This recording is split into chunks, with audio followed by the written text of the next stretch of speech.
భగవంతుడు ఎందుకు బాధ పెడుతూ ఉంటాడు అంటే దానికి ప్రధానమైనటువంటి కారణము ఒక్కటి ఉంటుంది. గత జన్మలలో ఏదో పాపం చేసినది ఉంటుంది. ఆ పాపం ఎవరికి తెలుసంటే మనకి తెలియదు. కానీ ఆ జన్మలో జీవుడు ఏం చేశాడో భగవంతుడికి తెలుసు. అది చిత్రగుప్తుడండి. ఆయన వ్రాసి పెట్టుకుంటాడు. దాన్ని అనుభవంలోకి తీసుకొస్తాడు. చేసిన పాపం కష్టం రూపంలో పోవాలి. వీడు కూడా బాధపడ్డాడు అనుకోండి, ఆ బాధ రూపంలో చేసిన పాపం పోతుంది. ఎప్పుడో ఎవరినో అనరాని మాట ఏదో అన్నాడు, వాళ్ళు చాలా బాధపడ్డారు. 2 గంటలు వాళ్ళు బాధపడ్డారు కదూ. ఆ బాధ పడినట్టే ఇప్పుడు కూడా నిన్ను ఎవరో ఒకళ్ళు ఏదో అనరాని మాట అంటారు, నువ్వు 2 గంటలు బాధపడ్డావు.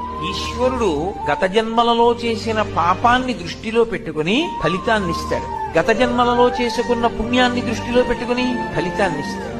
అలా ఇస్తాడా అండి? ఖచ్చితంగా ఇస్తాడు.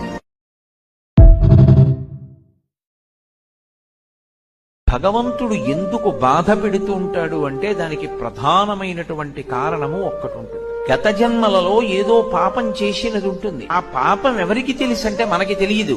కానీ ఆ జన్మలో జీవుడు ఏం చేశాడో భగవంతుడికి తెలుసు. అది చిత్రగుప్తుడండి.